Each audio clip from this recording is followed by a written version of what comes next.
ముందుగా మరొకసారి తండ్రి అయిన దేవునికి కృతజ్ఞతాస్తుతులు. కూడి ఉన్న మీ అందరికీ కూడా మన ప్రభువును రక్షకుడునైన యేసుక్రీస్తు నామమున వందనాలు తెలియజేస్తూ ఉన్నాం. ఈరోజు మనము గత కొద్దిగా కాలము నుంచి ఉదయకాలమున ప్రసంగి గ్రంథాన్ని, సాయంకాలమున యేసుక్రీస్తు ప్రభు వారి యొక్క అద్భుత కార్యములను ధ్యానిస్తూ ముందుకు వచ్చి ఉన్నాం. అయితే ప్రియులారా, ఈరోజు అంశముగా గొప్ప విశ్వాసము అనే విషయాన్ని మనం నేర్చుకుందాం. విశ్వాసము అనే దానిని మనం చూస్తున్నట్లయితే అందరిలో విశ్వాసం ఉంటుంది, కానీ కొందరిలో మాత్రమే ఏముంటుందంటే గొప్ప విశ్వాసము ఉంటుంది. అంటే అందరి విశ్వాసానికి గొప్ప విశ్వాసానికి తేడా ఉన్నదా అంటే అవును, నిజముగా తేడా ఉంది అని మనం నేర్చుకోవాలి. అయితే గత కాలంలో పాత నిబంధన చరిత్రలో కానీ క్రొత్త నిబంధన చరిత్రలో కానీ మనుషులు ఎలా ఉండేవాళ్ళు అనేది చూస్తూ కొంచెం ముందుకు వెళదాం. క్రొత్త నిబంధన చరిత్రకు వచ్చేసరికి ఇక్కడ 2 రకాల జాతుల వాళ్ళు లేదా 3 రకాల జాతుల వాళ్ళు కనపడేవాళ్ళు. ఎవరెవరు అంటే ముందుగా యూదులు కనపడేవాళ్ళు, తర్వాత అన్యులు కనపడేవాళ్ళు, తర్వాత సమరయులు కనపడేవాళ్ళు, తర్వాత రోమీలు కనపడేవాళ్ళు. అంటే రోమీలు కూడా అన్యుల కిందనే మనం చూస్తూ ఉంటాం. అయితే యూదులు అనేవాళ్ళు ఈ అన్యుల యొక్క ప్రవర్తనని లేదా అన్యుల యొక్క ప్రాంతాలను, అన్యుల యొక్క జీవితాలను ఏం చేసేవాళ్ళంటే అసహ్యించుకునేవారు. యూదులు మేమే నిజమైన దేవుణ్ణి నమ్ముకున్న ప్రజలము, మేమే భక్తిపరులము, మేమే యథార్థపరులము అనే ఒక భక్తితో, అటువంటి భావజాలనతో ఎవరు ఉండేవాళ్ళంటే యూదులు ఉండేవాళ్ళు. అయితే వీళ్ళు ఎట్టి పరిస్థితుల్లో కూడా అన్యులతో సహవాసము చేసేవారు కాదు. అంటే ఎందుకంటే మేము దేవుణ్ణి నమ్ముకున్న విశ్వాసము, మీలో ఏమి లేదు, అటువంటి విశ్వాసము లేదు అని వాళ్ళని ఏం చేసేవాళ్ళంటే అపహసించేవాళ్ళు. చూడండి, మనము క్రొత్త నిబంధనలోనే ఇటువంటి కోణాన్ని కూడా చూస్తూ ఉంటాం. లూకాసు వార్త 18వ అధ్యాయం. లూకాసు వార్త 18వ అధ్యాయము 11వ వచనాన్ని మనం చూస్తూ ముందుకు వెళదాం.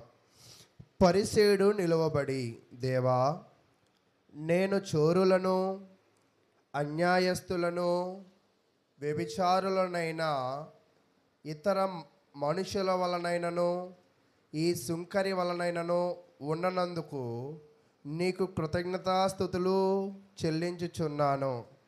అంటే మీకు ఇంతకే చెప్పా కదా, యూదులలో ఎటువంటి స్వభావం ఉన్నది అంటే నేను భక్తిపరుడిని లేదా నేను భక్తిపరురాలిని అనే అటువంటి ఒక రకమైన గర్వము వాళ్ళు బాగా కలిగి ఉండేవాళ్ళు. కలిగి ఉండి ఎందుకు వీళ్ళు ఇంత గర్వపడుతున్నారు, ఎందుకు వీళ్ళు ఇంతలా హెచ్చించుకుంటూ ఉన్నారు అంటే 12వ వచనం తెలియజేస్తూ ఉంది. వారమునకు 2 మారులు ఉపవాసము చేయొచ్చు, నా సంపాదన అంతటిలో 10వ వంతు చెల్లించుచున్నానని తనలో తాను ప్రార్థించుచుండెను. అంటే యూదులు అనే వారికి లేదా పరిసేయులు అనే వారికి ఎందుకు అంత అహంకారంతో కూడిన భక్తి ఉండేది అంటే వాళ్ళు వారానికి ఎన్ని మార్లు ఉపవాసం చేసేవాళ్ళంట. పరిసేయులు 2 మార్లు ఉపవాసం చేసేవాళ్ళు. దేవునికి వారి యొక్క సంపదలలో నుంచి ఏం చేసేవాళ్ళంటే దశమ భాగమును లేదా 10వ వంతును చెల్లించేవాళ్ళు.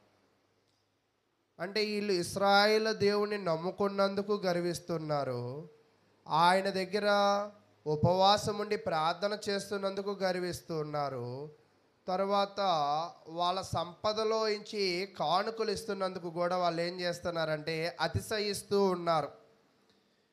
అయితే ఇక్కడ యూదుల యొక్క ప్రవర్తనే కానీ పరిసయ్యుల యొక్క ప్రవర్తనే కానీ ఎలా ఉన్నదంటే వాళ్ళని వాళ్ళు బాగా హెచ్చించుకునే పరిస్థితులు కనపడుతూ ఉన్నాయి.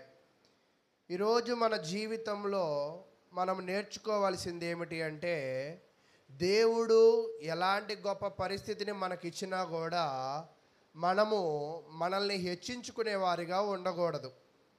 ఈరోజు కొంతమంది ఇల్లు ఉన్న వాళ్ళతో ఒకలాగా ఉంటారు, డబ్బులు ఉన్న వాళ్ళతో ఒకలాగా ఉంటారు, బలం ఉన్న వాళ్ళతో ఒకలాగా ఉంటారు, బలహీనతతో ఒకలాగా ఉంటూ ఉంటారు. జనులందరితో ఒకలాగా ఉండరు. నిజమేమిటంటే క్రైస్తవులు కూడా దానికి అతీతమేమీ కూడా కాదు.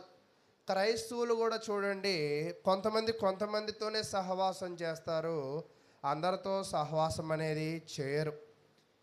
ఈరోజు మనం ఏమి నేర్చుకోవాలంటే, మనము డబ్బు కలిగిన వారమైనప్పటికీ, మనము ఆస్తిపాస్తులు కలిగిన వారమైనప్పటికీ, మనము భక్తిపరులమైనప్పటికీ కూడా మనల్ని మనం ఏం చేసుకోకూడదంటే హెచ్చించుకునే వారిగా ఉండకూడదు అని తెలియజేస్తూ ఉంది.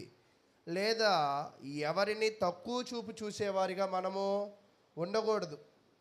కొంతమంది మేము గొప్ప స్థితిలో ఉన్నాం కదా అని పక్కన వారిని తక్కువ చూపు చూసేవారిగా ఉంటూ ఉంటారు. కాబట్టి ఈరోజు మనము ఎలాంటి చరిత్రను చదువుతున్నామంటే, యూదుల కన్నా లేదా దేవుని నమ్ముకున్న పరిసయ్యులు శాస్త్రుల కన్నా వాళ్ళ అందరికన్నా గొప్ప విశ్వాసము కలిగిన ఒకరి యొక్క జీవితాన్ని మనము ఈరోజు పరిశీలన చేద్దాం. చూడండి, మత్తయి సువార్త 15వ అధ్యాయం.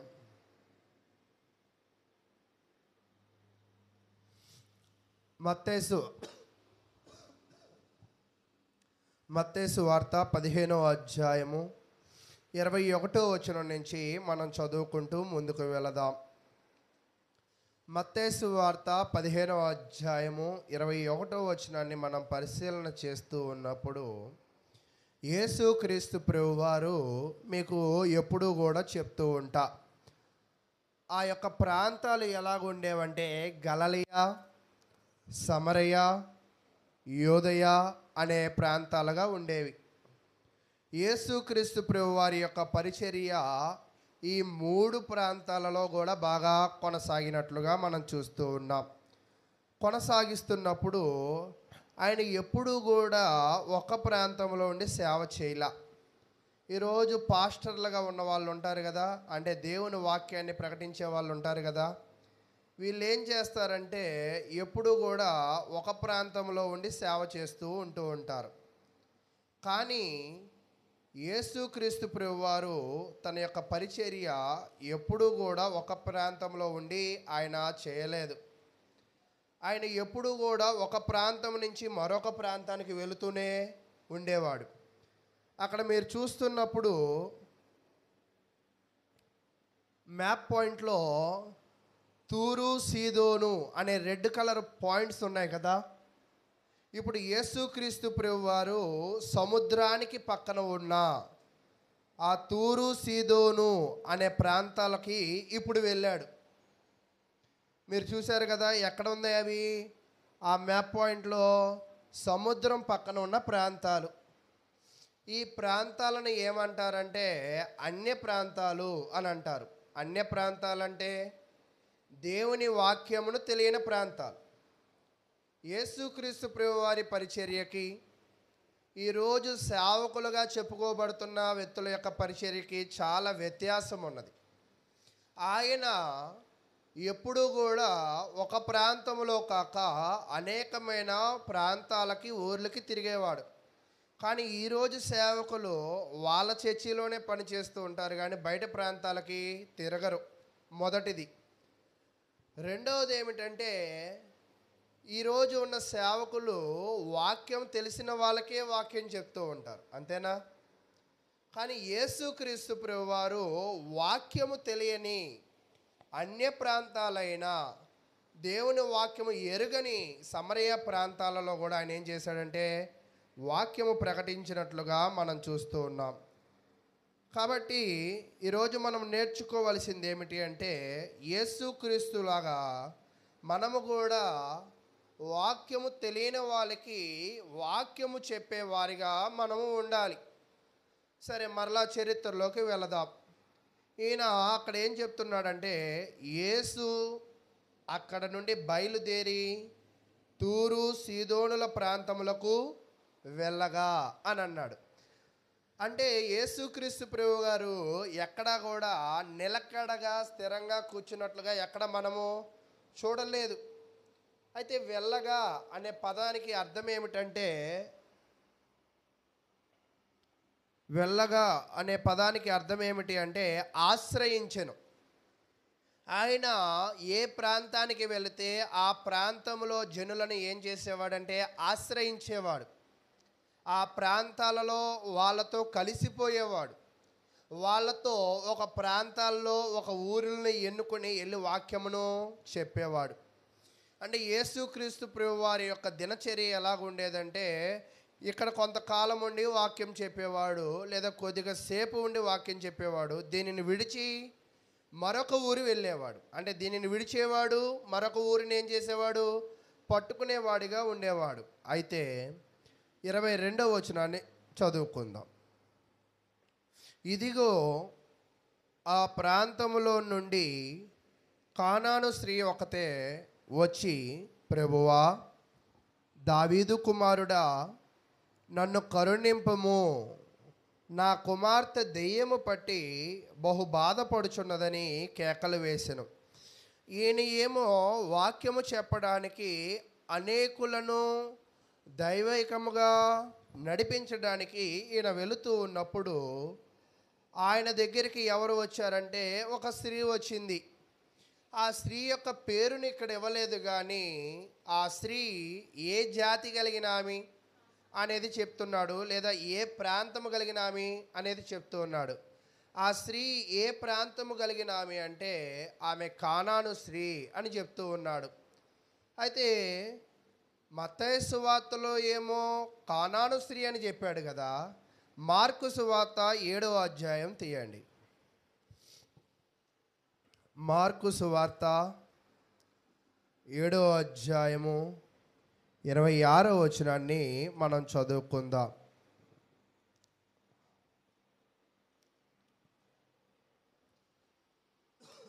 26. ఆ స్త్రీ సురోఫెనికియా వంశమునందు పుట్టిన గ్రీసు దేశస్థురాలు. ఆమె తన కుమార్తెలో నుండి ఆ దెయ్యము వెళ్ళగొట్టమని ఆయనను వేడుకొనెను అని చెప్తున్నాడు.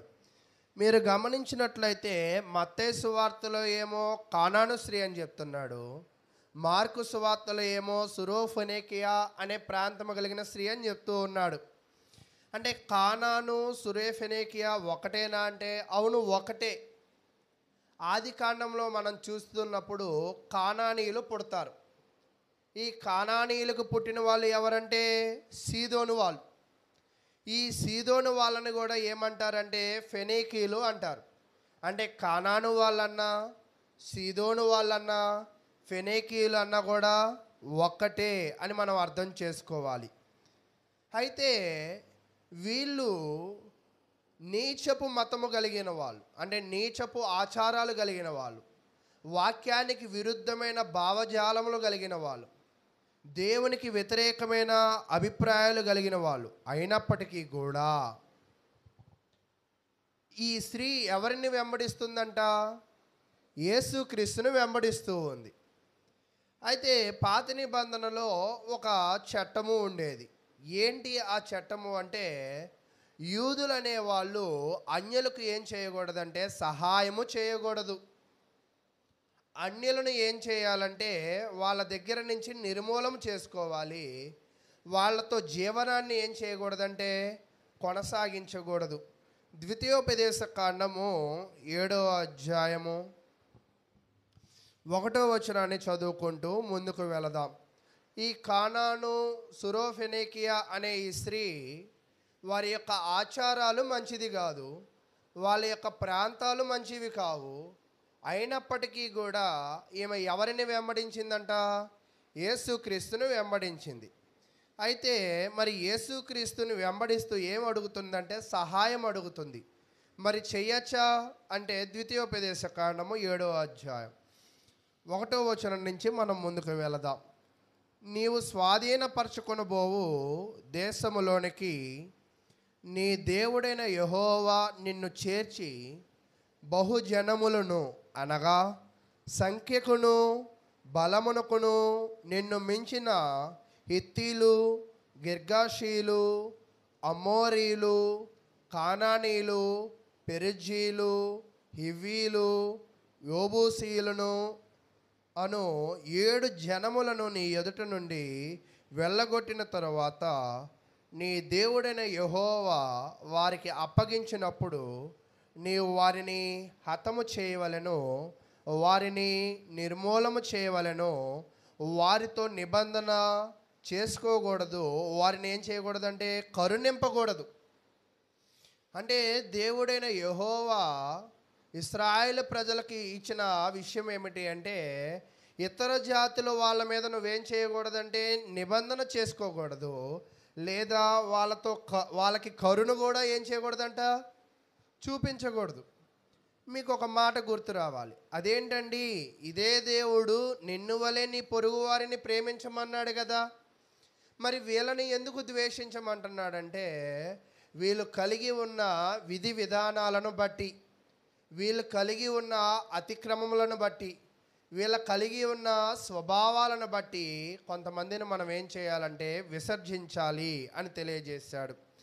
కాబట్టి ఇప్పుడు యేసుక్రీస్తు ప్రభువారేమో యూదుడు, ఈ స్త్రీ ఏమో కానాను స్త్రీ లేదా ఫెనేకి యొక్క స్త్రీ. మరి యూదుడైన యేసుక్రీస్తు ఈ కానాను అనే స్త్రీకి సహాయం చేయచ్చా లేదా కరుణించచ్చా? దేవుడు ఏం చెప్పాడు? వాళ్ళ మీద ఎటువంటి కరుణ చూపించద్దు అన్నాడు. అయితే మనం అర్థం చేసుకోవాల్సింది ఏంటంటే కరుణించొద్దని చెప్పింది ఎవరికంటే యెహోషువ కాలంలో ఉన్న వ్యక్తులకి లేదా మోషే కాలంలో ఉన్న వ్యక్తులకి, కానీ ఇప్పుడు కాలంలో ఉన్న వ్యక్తులకు కాదు. అయితే ఏం జరుగుతుందో ఇంకొంచెం ముందుకు వెళ్ళి పరిశీలన చేద్దాం. 21 చదివాము, 22 చదివాము, 23కి వద్దాం. అందుకు ఆయన అంటే ఇక్కడ ఈమె ఏం చేస్తుందంటే చాలా గందరగోళం చేస్తూ ఉంది. ఎంత గందరగోళం చేసినా కూడా చూడండి 22వ వచనంలో ఏమంటుందంటే ఆయనను ప్రభువా అని అంటుంది. రెండోది ఏమంటుందంటే దావీదు కుమారుడా అని అంటుంది. మూడోది ఏం చెప్తుందంటే మమ్మల్ని కరుణించుము అని అంటుంది. కరుణించుము అంటే ఏంటంటే నాకు సహాయము చెయ్యి. ఏ విషయంలో సహాయం అంటే తన కుమార్తెకి ఏం పట్టిందంట? దెయ్యము పట్టింది. అందుకోసమే యేసుక్రీస్తు ప్రభువారిలో ఈమె ఎవరిని చూసిందంటే ప్రభువును చూసింది. యేసుక్రీస్తు ప్రభువారిలో ఏం చూసిందంటే దావీదు కుమారుడిని చూసింది. యేసుక్రీస్తు ప్రభువారిని కరుణించమని కేకలు వేస్తూ ఉంది. ఎందుకంటే తనకు ఉన్న సమస్యను బట్టి. అయితే ఆమె ఎంతగానో బాధ కలిగి ఉంది. అయితే ఆమె ఏం వేస్తుందంటే ఆ బాధలో కేకలు వేస్తుంది. కేకలు 2 సందర్భాల్లో వేస్తాం. ఒకటి బాధతో, ఒకటి సంతోషంతో, మూడోది ఏంటంటే కోపముతో కూడా వేస్తూ ఉంటాం. ఇప్పుడు ఈ కానాని స్త్రీ కేకలు వేస్తుంది కదా, ఏ ఫీలింగ్తో కేకలు వేస్తుంది? బాధతోనా, సంతోషంతోనా, కోపంతోనా?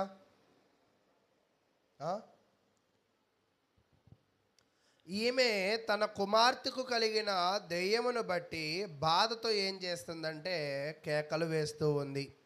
అయితే ప్రియులారా, మనం అర్థం చేసుకోవాల్సిన విషయం ఏమిటి అంటే ఈమె అన్యస్త్రీ. ఈమె నీచమైన ప్రాంతాలు, నీచమైన వ్యవహారాలు కలిగి ఉన్న స్త్రీ. ఈ నీచమైన స్త్రీకి ఎవరి గురించి బాగా అర్థం చేసుకుందంట? యేసుక్రీస్తు గురించి బాగా అర్థం చేసుకుంది. యేసుక్రీస్తు గురించి అర్థం చేసుకుని ఆయనను ఎలా భావించిందంటే ప్రభువుగా భావించింది. ప్రభువా అంటే ఏమిటి అంటే ఒక అధికారి, ఒక అధికారి చేతిలో ఎంత శక్తి ఉండిద్దో, యేసుక్రీస్తు ప్రభువారిలో ఏముందని నమ్మిందంటే శక్తి ఉంది అని నమ్మింది. నమ్మింది కాబట్టే యేసుక్రీస్తు ప్రభువారి వెనక వెంబడ పడుతుంది. ఆమె అంతలా వెంబటి పడుతుంది కదా, అంతలాగా ఏడుస్తుంది కదా, అంతలా కేకలు వేస్తుంది కదా.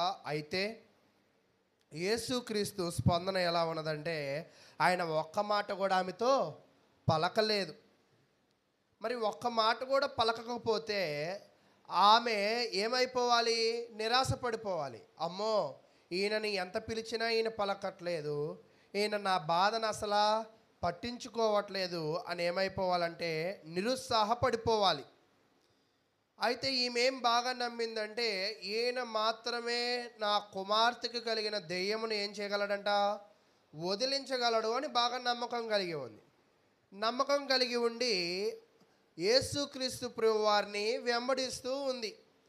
వెంబడిస్తూ ఉన్నప్పుడు ఆమె కేకలను బట్టి, ఆమె యొక్క బాధను బట్టి యేసుక్రీస్తు పక్కన ఉన్న శిష్యులకు ఇది వినపడి యేసుక్రీస్తుతో చెప్పి, అయ్యా, మన వెనక ఒక ఆమె వెంబట పడుతుంది, ఆమె ఏడుస్తుంది, ఆమె కేకలు వేస్తుంది, నువ్వు ఆమెను ఏం చేయండి, కొంచెం పంపించేసే అయ్యా అని అంటున్నారు.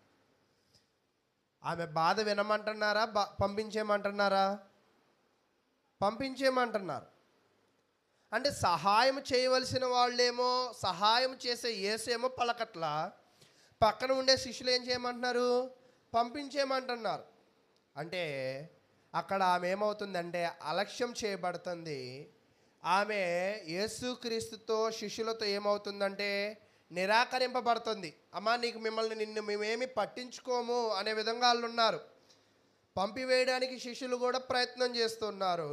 కానీ ఆ స్త్రీ ఏం చేయడం మానలేదంట, ఆయన వెంబడి పడడం మానలేదు, బాధపడడం మానలేదు, వేడుకోవడం కూడా మానలేదు. ఆమె ఎటువంటి నిరుత్సాహం అనేదే పడలేదు, ఆమె ఎటువంటి నిరాశ అనేదే పడలేదు. అయితే 24వ వచనంలో ఏం జరుగుతుందో చూద్దాం. 24, ఆయన ఇశ్రాయేలు ఇంటి వారై నశించిన గొర్రెల యొద్దకే గాని మరి ఎవరి యొద్దకును నేను పంపబడలేదనెను అని చెప్తుంది. అంటే ఇప్పుడు యేసుక్రీస్తు 23వ వచనం దాకా స్పందించలేదు, ఇప్పుడు ఆయన స్పందించాడు. ఆయన మాట్లాడడం ప్రారంభించి ఏమంటున్నాడంటే, అమ్మా, నేను వచ్చింది ఎవరి కొరకంట, నీ కొరకు కాదు. ఎందుకు? నువ్వు కానాని స్త్రీవి, సురోఫెనైక వంశము కలిగిన వ్యక్తివి, నీవు అన్యరాలివి కదమ్మా, నేను నీకు ఎటువంటి సహాయము కూడా చేయలేను. నేను నీ కోసం రాలేదు, నేను వచ్చింది ఎవరి కోసం అంట, ఇశ్రాయేలు ప్రజల యొద్దకు నేను ఏమయ్యానంటే పంపబడి ఉన్నాను అని తెలియజేస్తూ ఉన్నాడు. అలా తెలియజేస్తూ ఉండగా ఇక్కడ మీరు గమనించండి, 23వ వచనంలో ఏమో మౌనంగా ఉన్నాడు, 24వ వచనంలో ఏం చెప్తున్నాడంటే నేను నీకు సహాయమే చేయను అని చెప్తూ ఉన్నాడు. ఈ రెండు మాటలు వినిన ఆ కానాను స్త్రీ ఇంకా యేసుక్రీస్తు ప్రభువారిని వెంబడించిద్దా? అసలు ఏమైనా ఆశలు పెట్టుకునిద్దా? ఎంతసేపటి నుంచి నిన్ను వెంబడిస్తున్నానో, ఎంతసేపటి నుంచి నా బాధ నీకు చెప్పుకోవాలనుకుంటున్నానో, నీకు వినాలనే లేదు అని అనుకోవచ్చు కదా ఆమె. అయినప్పటికీ కూడా ఆమె ఏం చేసిందంటే తన విశ్వాసాన్ని ఏమి కూడా కోల్పోకుండా యేసుక్రీస్తు ప్రభువారికి ఒక సాఫ్ట్ కార్నర్ ఎవరి మీద ఉన్నదంటే ఇశ్రాయేలు ప్రజల మీద ఉన్నది. మత్తయి సువార్త 9వ అధ్యాయం. మత్తయి సువార్త 9వ అధ్యాయము 36వ వచనాన్ని చదువుకుని ముందుకు వెళదాం. మత్తయి సువార్త 9వ అధ్యాయము 36వ వచనం. ఆయన సమూహములను చూచి వారు కాపరి లేని గొర్రెల వలె విసికి చెంది ఉన్నారని వారి మీద కనికరపడి. అంటే యేసుక్రీస్తులో ఎలాంటి స్వభావం ఉన్నది అంటే ఆయన కనికరపడే స్వభావం ఉన్నది. అంతలా కనికరపడే స్వభావం ఉన్నప్పటికీ కూడా ఆమె వెనక పడుతున్న స్త్రీ మీద ఏం చూపించలేదంట, కనికరం అనేదే చూపించలేదు. ఆయన కనికరము చూపించకపోయినా కూడా ఎన్ని ఇబ్బందులు ఎదురైనా కూడా, ఎన్ని అంతరాయాలు ఎదురైనా కూడా యేసుక్రీస్తు ఎమ్మటే ఆమె ఏమైందంటే వెంబడ పడుతుంది. ఎటువంటి నిరుత్సాహం అనేది పడలేదు, ఎటువంటి నిరాశ అనేది కూడా పడలేదు. ఈరోజు మనము కూడా నేర్చుకోవాల్సింది ఏమిటి అంటే, ఒక్కోసారి దేవునికి కొన్ని విషయాలలో మనము ప్రార్థన చేస్తూ ఉంటాం, కొన్ని మనకి కావాలని ఆయన దగ్గర ప్రాధేయపడుతూ ఉంటాం. కానీ ఆయన చాలా మౌనంగా ఉంటూ ఉంటాడు, మనకి ఏది సహాయం చేసేవాడిగా ఉండడు. ఒక్కోసారి మనకి మంచి జరగాల్సిన బదులుగా ఏం జరుగుతుందంటే ఒక్కోసారి చెడు కూడా జరుగుతూ ఉంటుంది. ఆ స్త్రీకి కూడా ఏం చెడు జరిగింది? శిష్యులు ఏం చేయమన్నారు? ఆమెని పంపించేయమన్నారు. అయితే ఈరోజు మన జీవితంలో కూడా మనకి కొన్ని విషయాలలో అవంతరాలు ఏర్పడచ్చు, అంతరాయాలు ఏర్పడచ్చు, ఇబ్బందులు రావచ్చు, నువ్వు అనుకున్నది అవ్వకపోవచ్చు. అయినప్పటికీ కూడా నువ్వు ఎవరిని వెంబడించాలంట? యేసుక్రీస్తును వెంబడించాలి. వెంబడించిన తర్వాత 25వ వచనంలో ఒక విషయాన్ని చెప్తూ ఉన్నాడు. 25వ వచనము, అయినను ఆమె వచ్చి ఆయనకు మ్రొక్కి, ప్రభువా నాకు సహాయం చేయమని అడిగాను. ఇప్పటిదాకా తన బాధను కేకల ద్వారా వ్యక్తపరిచింది, ఇప్పటిదాకా తన అవసరమును వెంబడించి తెలియజేసింది. ఇంకా యేసుక్రీస్తు ఆగిన తర్వాత ఏం చేసిందంట? అయినను ఆమె వచ్చి ఆయనకు మ్రొక్కి, ప్రభువా నాకు సహాయం చేయమని అడిగాను. అంటే ఆమె ఏం చేసిందంటే యేసుక్రీస్తు ప్రభు వారికి వినయపూర్వకముగా మొక్కింది. వినయపూర్వకముగా మ్రొక్కి ఆయనను ఏం చేసిందంటే ఆరాధించింది, లేదా ఆయనను ఏమి చేసింది అంటే దేవునిగా అంగీకరించింది. ఆయనను ఏం చేసిందంటే పూర్తిగా ఆయన మీద నమ్మకము అనేది ఉంచినట్లుగా మనం చూస్తూ ఉన్నాం. కాబట్టి ప్రియులారా, ఈ స్త్రీ యొక్క జీవితంలో ఎంతో అవసరములో ఉన్న ఈ స్త్రీ ఎవరిని ఆశ్రయించింది అంటే యేసుక్రీస్తు ప్రభు వారిని ఆశ్రయించింది. అప్పుడు ఆయన ఏమంటున్నాడంటే, మ్రొక్కిన తర్వాత నాకు సహాయం చేయమని ఆమె అడుగుతున్నప్పుడు అందుకు ఆయన పిల్లల రొట్టె తీసుకుని కుక్క పిల్లలకు వేట యుక్తము కాదని చెప్పగా, ఇంతకేమన్నాడు? అమ్మా నేను నీకోసం వచ్చిన దానిని కాదు, నీకు నేనేమి కూడా చేయలేనన్నాడు. ఇప్పుడేమో కాళ్ళ మీద పడితే ఈయనేమంటున్నాడంట, పిల్లల తినే రొట్టెను కుక్క పిల్లలకి నేనేం చేయలేనంట, వేయలేను కదా అని చెప్తుంది. అంటే దీని యొక్క అర్థం ఏమిటి అంటే, పిల్లలు అంటే ఎవరంటే దేవుని నమ్మిన బిడ్డలు, అంటే ఇశ్రాయేలులు. కుక్క పిల్లలు అంటే ఏమిటి అంటే అర్థము పెంచుకున్న పిల్లలు అని అర్థం. అమ్మ నా సొంత బిడ్డలకి నేను ఇవ్వగలను, నీకు నేను ఏమీ కూడా చేయలేను అని చెప్తూ ఉన్నాడు. అలా చెప్తూ ఉన్నప్పటికీ కూడా ఆమె ఏం చెప్తుంది అంటే, ఆమె నిజమే ప్రభువా. ఆమె ఏమంటుందంట, నువ్వు అన్నది నిజమే, నువ్వు వచ్చింది ఇశ్రాయేలు ప్రజల కొరకే, నువ్వు సహాయం చేయాల్సింది వాళ్ళకే. అయినప్పటికీ కూడా కుక్క పిల్లలు కూడా తమ యజమానుల బల్ల మీద నుండి పడు మొక్కలను తినును కదా అని చెప్పాను అని చెప్తున్నాడు. అంటే ఈ స్త్రీలో మొదటి నుంచి మీరు గమనించవలసింది ఏమిటి అంటే, ఈమె చాలా తగ్గింపు కలిగి ఉన్నది ఒకటి. రెండోది, ఈ స్త్రీ యేసుక్రీస్తుని బలంగా నమ్మింది. రెండు. మూడోది ఏంటంటే ఈమె పట్టు వీడమని స్త్రీగా ఉన్నది. అంటే క్రీస్తు దగ్గర నుంచి ఆమె ఏదైతే పొందాలనుకుంటుందో అది పొందేదాకా ఆమె ఏం చేయదంట, యేసుక్రీస్తుని వదిలేటట్టుగా లేదు. మీరు ఈ చరిత్ర చూస్తుంటే మీకు యాకోబు చరిత్ర ఏమైనా గుర్తొస్తుందా? యాకోబు కూడా దూతతో పెనుగులాడతాడు, నువ్వు దీవించే వరకు నిన్ను నేనేం చేయనయ్యా, విడవనయ్యా అని చెప్తుంది.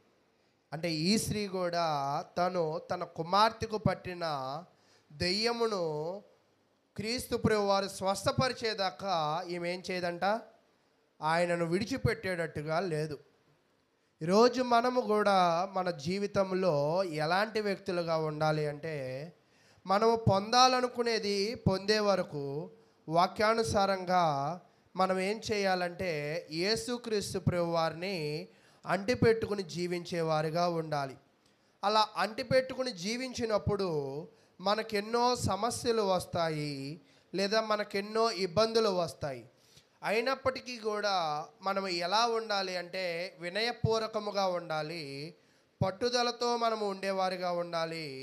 మన జీవితంలో మనం ఎలాగ ఉండాలంటే ఆయనను ఆరాధించేవారిగా ఉండాలి.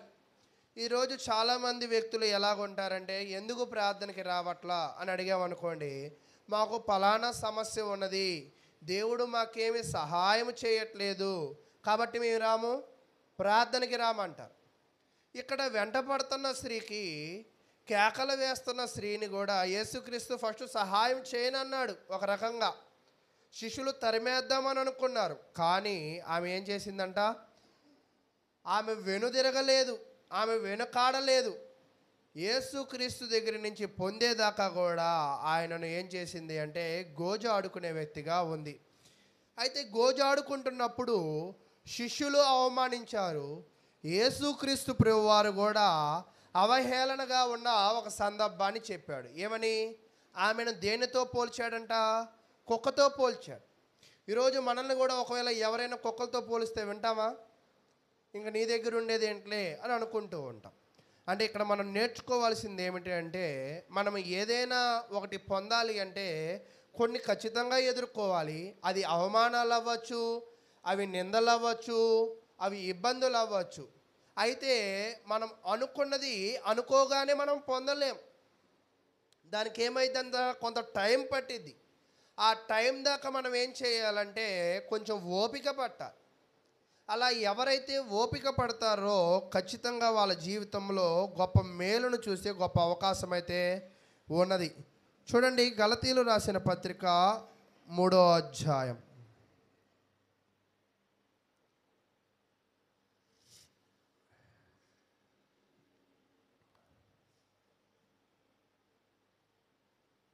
8వ వచనాన్ని మనం చదువుకుందాం. గలతీలు రాసిన పత్రిక 3వ అధ్యాయము 8వ వచనం. దేవుడు విశ్వాస మూలముగా అన్యజనులను నీతిమంతులుగా తీర్చినని లేఖన ముందుగా చూచి నీ అందు అన్యజనుల అందరూ ఆశీర్వదింపబడుదురు అని అబ్రహామునకు సువార్త ముందుగా ప్రకటించెను. కాబట్టి విశ్వాస సంబంధులే విశ్వాసము గల అబ్రహాముతో కూడా ఆశీర్వదింపబడుదురు. అబ్రహాము ఎందుకు ఆశీర్వదింపబడ్డాడు అంటే ఆయన విశ్వాసం కలిగి ఉన్నాడు.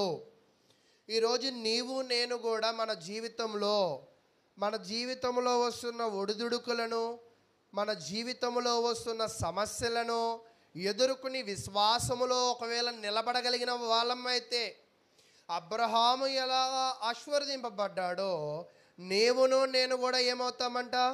అలాగే ఆశీర్వదింపబడతాము. నీ సమస్య ఎంత పెద్దదైనప్పటికీ కావచ్చు, ఎంత కష్టమైనది అప్పటికైనా కావచ్చు, నీకు వచ్చిన నష్టం ఎంతదైనా అయినప్పటికీ కావచ్చు, కానీ నువ్వు ఆయన యందు పరిపూర్ణమైన విశ్వాసం నువ్వు ఉంచగలిగితే నీ విశ్వాసాన్ని బట్టి ఆయన ఏం చేస్తాడంటే అబ్రహామును మరి దీవించినట్లుగా నిన్ను కూడా ఆయన దీవించడానికి ముందుకు వస్తాడు. అయితే ప్రియులారా, ఇప్పుడు యేసుక్రీస్తు ఎమ్మట పడుతున్న ఈ స్త్రీలో కూడా ఏముందని మనం నమ్మచ్చు? విశ్వాసం ఉన్నదని నమ్మచ్చు. ఆ విశ్వాసాన్ని చూసి యేసుక్రీస్తు ప్రభువారు కూడా ఆమెకేం చేయాలనుకున్నాడంట? సహాయం చేయాలనుకున్నాడు. అంటే ఈరోజు దేవుడి దగ్గర నుంచి మనము ఏదైనా సహాయం పొందాలి అంటే మనం ఏం కలిగి ఉండాలంట? విశ్వాసము కలిగి ఉండాలి. మనము కలిగి ఉన్న విశ్వాసము ఎవరు అంగీకరించాలంట? ఆయన అంగీకరించే విధంగా ఉండాలి. ఆయన మన విశ్వాసాన్ని అంగీకరించిన తర్వాత 28వ వచనం అక్కడ చెప్తూ ఉన్నాడు. అందుకు యేసు, అమ్మా నీ విశ్వాసము గొప్పది, నీవు కోరుకున్నట్టే నీకు అవునుగాక అని ఆమెతో చెప్పాను. అంటే ప్రియులారా, మీకు ఇక్కడ అర్థమవుతుందా? మొదటేమో ప్రభువా, దావీదు కుమారుడా కరుణించుము అని తన బాధలను వ్యక్తపరుస్తూ ఆయన వెంబడించినప్పుడు శిష్యులు తరిమేద్దామని అనుకున్నారు. యేసుక్రీస్తు ప్రభువారు సహాయం చేయనని కర్రాఖండిగా చెప్పేశాడు. ఆయన కుక్క పిల్లలతో పోల్చాడు. ఇంత జరిగినప్పటికీ కూడా యేసు దేనిని బట్టి ఆమెకి సహాయం చేశాడంట? ఆమె విశ్వాసమును బట్టి, అది ఎలాంటి విశ్వాసం అంట? గొప్ప విశ్వాసం, అంటే గ్రేట్ ఫెయిత్. అంటే గొప్ప విశ్వాసము నీ జీవితంలో నువ్వు కలిగి ఉంటే, నువ్వు పొందవలసినది ఏదైనా కూడా నీకు ఇవ్వగలిగిన సమర్థుడు ఎవరంట? దేవుడే. అయితే అది నువ్వు నమ్మగలిగినట్లయితే, అది నువ్వు విశ్వసించినట్లయితే, అది నీకు ఖచ్చితంగా దేవుడు ఆ విషయంలో నీకు సహాయకుడై ఉంటాడని దేవుని వాక్యం అయితే తెలియజేస్తూ ఉన్నాడు. యేసుక్రీస్తు ప్రభు వారి జీవితంలో ఆయన 2 గొప్ప విశ్వాసాలను చూశాడు. ఇక్కడేమో గొప్ప విశ్వాసం అంటాడు, ఇంకొక విషయంలో ఏమంటాడంటే అతని విశ్వాసానికి యేసుక్రీస్తు ఏమయ్యాడంటే ఆశ్చర్యపడ్డాను అంటాడు. ఎవరంటే శతాధిపతి విశ్వాసం. ఓ శతాధిపతి అయిన నీ యొక్క విశ్వాసానికి నేనేమయ్యాను? ఆశ్చర్యపడ్డానంట. చూడండి, ఇక్కడ శతాధిపతి అయినా ఇక్కడ ఉన్న స్త్రీ అయినా వీళ్ళిద్దరూ కూడా ఎవరు కాదు?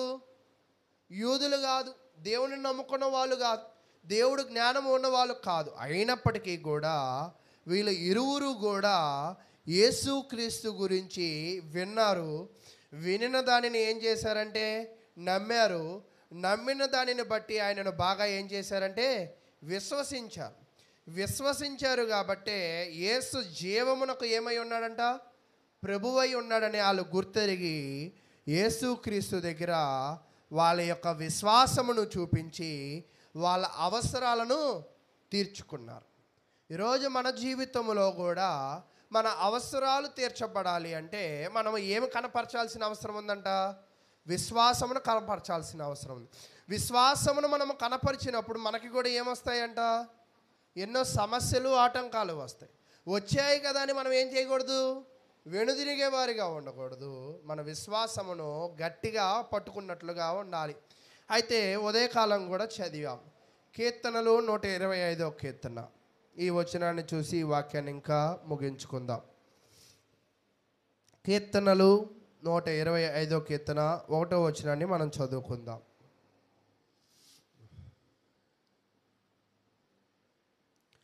25వ అధ్యాయము 1వ వచనం. యెహోవా యందు నమ్మిక ఉంచువారు కదలక నిత్యము నిలుచు సియోను కొండవలే నుందురు. యెరూషలేము చుట్టూ పర్వతములు ఉన్నట్లు యెహోవా ఇది మొదలుకొని నిత్యము తన ప్రజల చుట్టూ ఉండును. అంటే యెరూషలేము చుట్టూ ఏమున్నాయంటే పర్వతములు ఉన్నాయి. పర్వతములు ఉండడం వల్ల యెరూషలేముకి శత్రువుల యొక్క దాడి అవకాశము లేదు. శత్రువుల సమస్య అంత పెద్దగా లేదు. అలాగే నువ్వు యెహోవా యందు నమ్మిక ఉంచినట్లయితే, యెహోవా యందు విశ్వాసం ఉంచినట్లయితే, యెరూషలేము చుట్టూ పర్వతములు ఎలా బలముగా ఉన్నాయో నీ చుట్టూ దేవుడు అంత బలముగా ఉంటాడు. బలముగా ఉండి ఆయన ఏం చేస్తాడంటే 5వ వచనం, తమ వంకర త్రోవలను తొలగింపు వారి పాపము చేయు వారితో కూడా యెహోవా కొనిపోవును. ఇశ్రాయేలు మీద సమాధానము ఉండునుగాక. ఎవరైతే ఆయన యందు విశ్వాసం ఉంచుతాడో దేవుడు వారికి ఏమిస్తాడంట? సమాధానముని ఇస్తాడు. సమాధానం అంటే ఒక రకంగా ప్రశాంతమైన జీవనమును ఇస్తాడు. అంటే ఈరోజు మనము ప్రశాంతమైన జీవనమును కలిగి లేము అంటే మన విశ్వాసములో ఏముంది? ఏదో లోపము ఉన్నది, ఏదో సమస్య ఉన్నది. కాబట్టి దానిని మనం సరి చేసుకోవాలి. అయితే 4వ వచనంలో చెప్తున్నాడు, వారికి దేవుడు ఏం చేస్తాడంటే మేలు చేసేవాడిగా ఉంటాడు. కాబట్టి ప్రియులారా, ఈ స్త్రీ విశ్వాసము కలిగి ఉంది.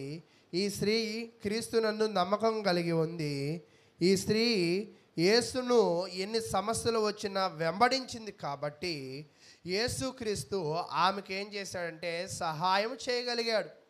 అలాగే ఈ జీవితంలో నీవు కూడా ఆయన దగ్గర నుంచి ఏదైనా పొందాలి అని అనుకుంటే నువ్వు ఆయన యందు గొప్ప విశ్వాసాన్ని కనపరచవలసిన వారమై ఉండాలని కోరుకుంటూ ఎంతో ఓపికగా విన్న మీ అందరికీ ప్రభు నామమున వందనాలు తెలియజేస్తూ ముగిస్తున్నాను.